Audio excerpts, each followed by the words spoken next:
Hello, let's discuss on the kingdom Protista. All single-cell eukaryotes are placed under Protista. This includes chrysophytes, dinoflagellates, euglenoids, slime molds, and protozoans. The members of this Protista are primarily aquatic and they form a link with other organisms like plants, animals, and fungi. The cell body of the protozoans have a defined nucleus and other membrane-bound organelles. They can reproduce both sexually and asexually. Now let's discuss on the different types of different group that are included under kingdom Protista. The first one is chrysophytes. This group includes organisms like diatoms and golden algae, found mostly in the freshwater as well as in marine environment. Most of the chrysophytes are photosynthetic in nature. That means they are autotrophs. In diatoms, the cell wall forms two or thin overlapping shells embedded with silica in between them. So due to this presence of silica, the cell wall of the diatoms are indestructible in nature. The habitats of the diatoms have a large amount of cell wall depositions left behind by the diatoms. These accumulations of the cell wall for billions of years is referred to as the diatomacous earth, and these diatomacous earth are used for polishing and filtrations of oil. Now the second group under kingdom Protista is dinoflagellates. Dinoflagellates are organisms mostly marine and photosynthetic. That means they are also autotrophs. They appear yellow, green, blue, or sometimes red in color depending on the pigment that is present in their cells. The cell walls of these dinoflagellates are stiff, contain stiff cellulose plates, and they also have two flagella. So due to the presence of this flagella, the dinoflagellates can move. Sometimes some of the dinoflagellates undergoes rapid multiplications and make the water body appears red. So this red color of the water body due to the rapid multiplication of the red dinoflagellates is called as the red tides. Some of the dinoflagellates also releases toxins that may even kill other marine animals including fishes. Now let's discuss on the next group under kingdom Protista, that is euglenoids. Euglenoids are freshwater organisms found mostly in the stagnant water. These organisms, instead of having cell wall, that they have a protein-rich layer called as their pellicles that is covering their body. So these pellicles makes their body flexible. These euglenoids behave both as autotroph and heterotroph.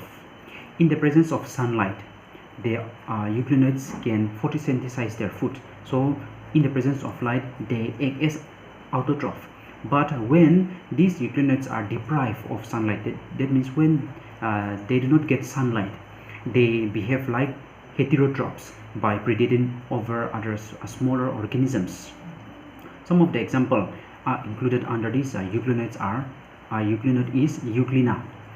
Now the next group under kingdom Protista is slime mold. Slime molds are saprophytic in nature. That means they depend on dead and decaying organic matter for food. So this slime mold moves along the dead and decaying twigs, leaves, engulfing the organic materials. Under suitable conditions, these slime molds form aggregates called as the plasmodium, and this plasmodium can spread over several feet.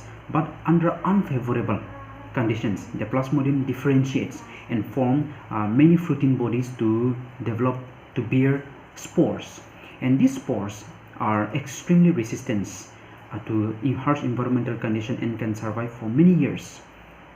So these spores can be carried to different places or different regions by the help of air current, and through these spores, the new slime molds, when favorable condition returns, the new slime mold can grow.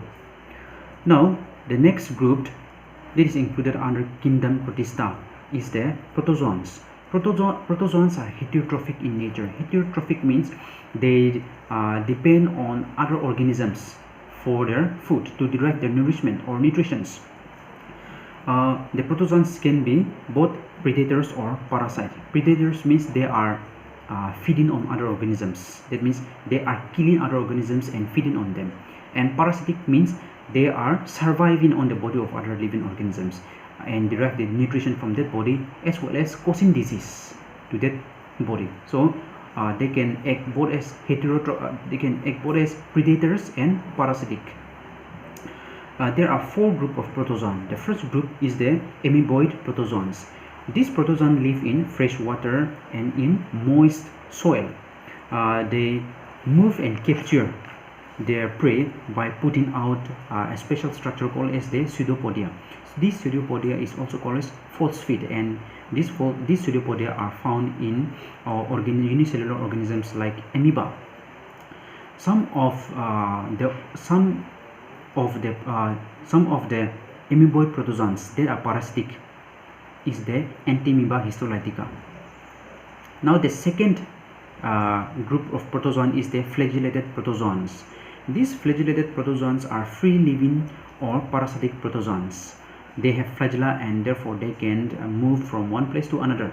The parasitic form cause diseases like sleeping sickness. So the parasitic protozoa like trypanosoma causes a disease called as the sleeping sickness.